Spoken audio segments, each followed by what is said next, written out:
ఒక్కసారి కొమ్మూరి గోల్డ్ కి కాల్ చేయండి. తాకట్లో ఉన్న మీ బంగారాన్ని విడిపించి మార్కెట్ ప్రైస్ కి వాళ్ళు కొనుక్కుని మిగతా డబ్బులు మీకు ఇచ్చేస్తారు. హాయ్, వెల్కమ్ టు మనం టీవీ. మనం టీవీ ఉన్నది మన కోసం. నేను మీ జర్నలిస్ట్ మనోజ్. తండ్రే కడుపు చేశాడు.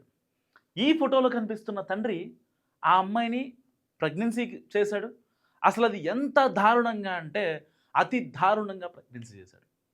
సరిగ్గా 2025 గతేడాది అక్టోబర్లో బాంబేలోని ఒక గవర్నమెంట్ హాస్పిటల్లో ఈ అమ్మాయి వెళ్ళి చేరింది. యాక్చువల్గా ఈ అమ్మాయి కొంచెం మానసిక దివ్యాంగురాలు అనమాట. సరిగా మాట్లాడలేదు, రెస్పాండ్ అవ్వలేదు, ఏది తీసుకోలేని సిచ్యువేషన్ అనమాట. ఓకే, ఇంట్లో అమ్మా నాన్న అన్నం పెడితే తింటది, తన పనులు తను చూసుకొని, అది కూడా వాళ్ళ మమ్మీ హెల్ప్తో. అలాంటి అమ్మాయిని 20 ఏళ్ళ అమ్మాయిని అతి దారుణంగా ప్రెగ్నెన్సీ చేశాడు ఈ తండ్రి, ఈ కసాయి తండ్రి. సో కట్ చేస్తే అక్టోబర్లో బాంబేలోని గవర్నమెంట్ హాస్పిటల్లో ఈ అమ్మాయి 12 గంటలకి జాయిన్ అయిందనమాట. ఎవరో గుర్తులేని వ్యక్తులు ఆ అమ్మాయి రోడ్డు మీద పడిపోయిందని చెప్తే అప్పుడు ఆ అమ్మాయిని తీసుకొని వెళ్ళి ఆ హాస్పిటల్లో జాయిన్ చేశారు. సో కట్ చేస్తే ఆ అమ్మాయి సివియర్గా నాకు స్టమక్ పెయిన్ వస్తుందని చెప్పింది. అక్కడ ఉన్న డాక్టర్లు వెంటనే ఆ అమ్మాయికి చికిత్స చేయడం స్టార్ట్ చేశారు. కట్ చేస్తే అక్కడ తెలిసింది 4 నెలల ప్రెగ్నెంట్ అని.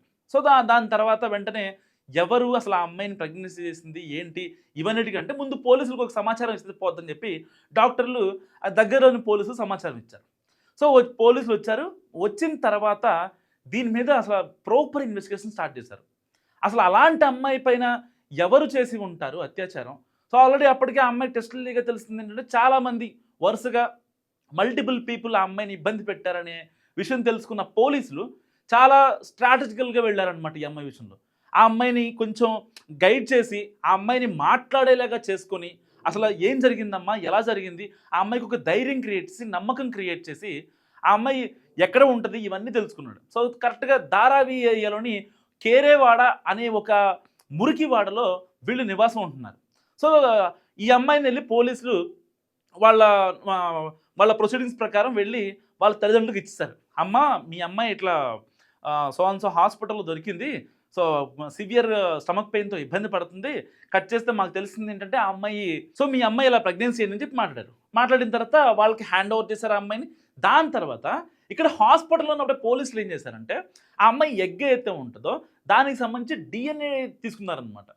తీసుకున్నారు. తర్వాత ఈ అమ్మాయికి చుట్టుపక్కల ఎవరైతే ఉంటారో, అంటే ఒక నార్మల్ చదువుకునే అమ్మాయి అయితే వాళ్ళ ఫ్రెండ్స్ ఎవరిలో ఉంటారు కాలేజ్లో, ఇంకా వేరే వాళ్ళు ఉంటారు. అదే ఓన్లీ ఇంట్లోనే ఉండే అమ్మాయి అంటే ఇంటి పక్కనే కదా, అంత పెద్ద మురికివాడ.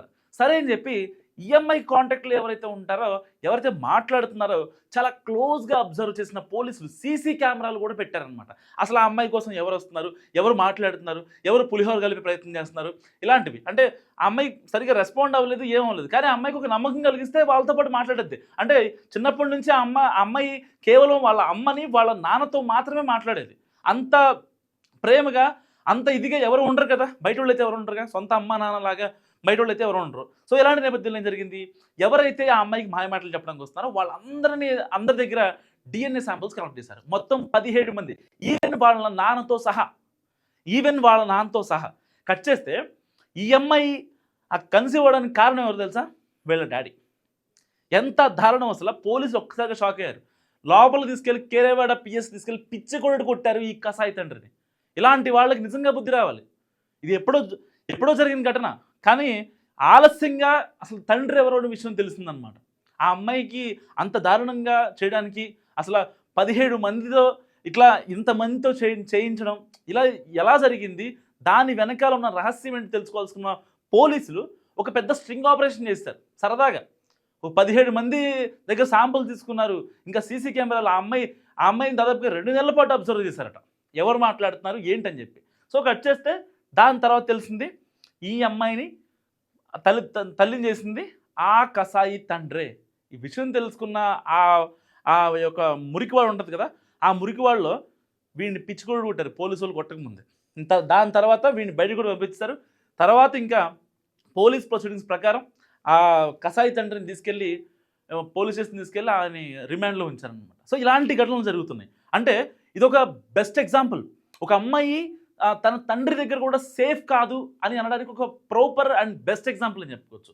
సో ఒక అమ్మాయి కేవలం అమ్మాయి దగ్గర సేఫ్ అంటే చాలా మనం చూస్తూ ఉంటాం. లైక్ వేరే అమ్మాయిని బజార్ను పెట్టడం కోసం ఈ అమ్మాయి ఆ అమ్మాయి బాత్రూమ్ వీడియో తీసి లేదంటే ఇంకోటి చేసి ఆ అమ్మాయికి తెలిసిన సీక్రెట్లు ఏవైతే ఉంటాయో ఆ అబ్బాయిలకు షేర్ చేసి వాళ్ళ దగ్గర డబ్బులు తీసుకొని ఇలాంటి రోజుకి ఇన్ని ఘటనలు చూస్తూ ఉన్నాం మనం. అంటే ఒక ఆడపిల్లకి ఒక 20 ఏళ్ళ ఆడపిల్ల ఆ అమ్మాయిని మంచిగా ఇంకా పెంచి లేకపోతే ఇంట్లో ఉంచుకోవడమా లేదంటే ఎక్కడైనా హాస్పిటల్లో చూపించో లేదంటే గవర్నమెంట్ హాస్పిటల్లో చూపించో పెద్ద పెద్ద హాస్పిటల్స్ అంటే వాళ్ళు వాళ్ళ తాతకు సరిపోదు కాబట్టి గవర్నమెంట్ హాస్పిటల్ కనీసం చూసి ఆ అమ్మాయిని ఒక ఐ చేతిలో పెడితే ఆ అమ్మాయి లైఫ్ ఆ అమ్మాయి చూసుకుంటుంది కదా.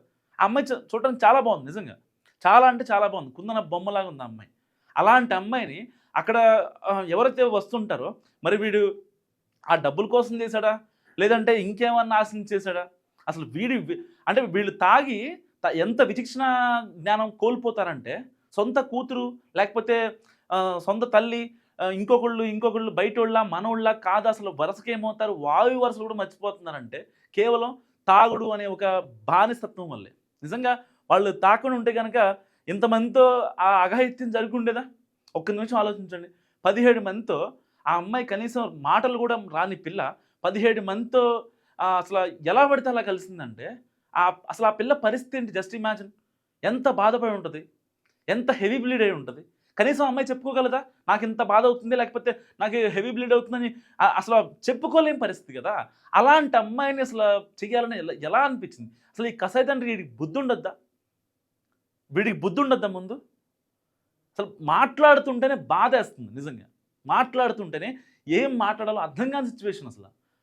ఇలాంటి తండ్రులు ఉంటారంటే ఇక ఒక స్కూల్కి వెళ్ళిన అమ్మాయి స్కూల్లో సేఫ్ కాదు, ఒక కాలేజ్కి వెళ్ళిన అమ్మాయి కాలేజీలో సేఫ్ కాదు, లేకపోతే చుట్టాలింటికి వెళ్ళడమో బంధువులు ఇంకొకళ్ళు లేకపోతే అబ్రాడ్ వెళ్ళడమో చదువుల కోసమో లేకపోతే బిజినెస్ మీటింగ్ కనో ఇంటర్వ్యూ కనో ఇక అమ్మాయి ఎక్కడికి వెళ్ళాలి? ఇక సరే నార్మల్గా ఉన్న అమ్మాయిని అనుకుంటే సరే అమ్మాయి బాగుంది, ఆ అమ్మాయి ఒక ఇంటర్వ్యూకి వచ్చింది, ఆ అమ్మాయికి ఒక మంచి పొజిషన్ ఇవ్వాలి కాబట్టి నేను ఎలాగెలా అనుభవిస్తా లేకపోతే అది కూడా తప్పే, నేను కాదనట్లేదు, తప్పే, తప్పు తప్పు తప్పు. కానీ మగవాడి అట్లా ఆ క్షణంలోని ఆ ఆడవాళ్ళ నిస్సహాయత అలా ఉంటుంది. కానీ ఈ ఈ ఈ సినారియోలో అసలు ఆ అమ్మాయి కనీసం మాట్లాడిన సిచ్యువేషన్ సరిగా అన్నం కూడా తినలేదనమాట. ఆవిడకి తెలియదు అన్నం తింటాం కూడా, వాళ్ళ అమ్మ తినిపిస్తేనే తింటది. కొన్నేళ్లుగా ఈ దరిద్రుడు తినిపించాడు. ఆ అన్నం పెట్టిన చేత్తోనే కన్న కూతుర్ని అలాంటి పని చేశాడంటే నీకు అసలు ఉంచాలా చంపాలా? ఎలా ఏం చేయాలండి? అంటే ఇలాంటి సంఘటనలు రోజు రోజుకి తిరుగుతున్నాయి. సో ప్రతి తల్లికి చెప్తున్నా, ప్రతి తండ్రికి చెప్తున్నా, సో మీ ఆడపిల్ల మీ దగ్గరే ఉండాలి తప్ప ఎక్కడికి వెళ్ళకూడదు. అది మీకు తెలిసిన వాళ్ళైనా, పొరుగింటోళ్ళైనా, పరాయోళ్ళైనా, ఇంకొకళ్ళైనా, అయినోళ్ళైనా, కానోళ్ళైనా, ఎవరైనా సరే మీ ఆడపిల్ల మీ దగ్గర మాత్రమే ఉంటేనే సేఫ్. దాంట్లో ఎలాంటి డౌట్ లేదు. సో ఈ కసాయి తండ్రి చేసిన నిర్వాహకం గురించి మీరేమనుకుంటారో మస్ట్ కామెంట్ చేయండి. చూస్తూనే ఉండండి మనం టీవీ.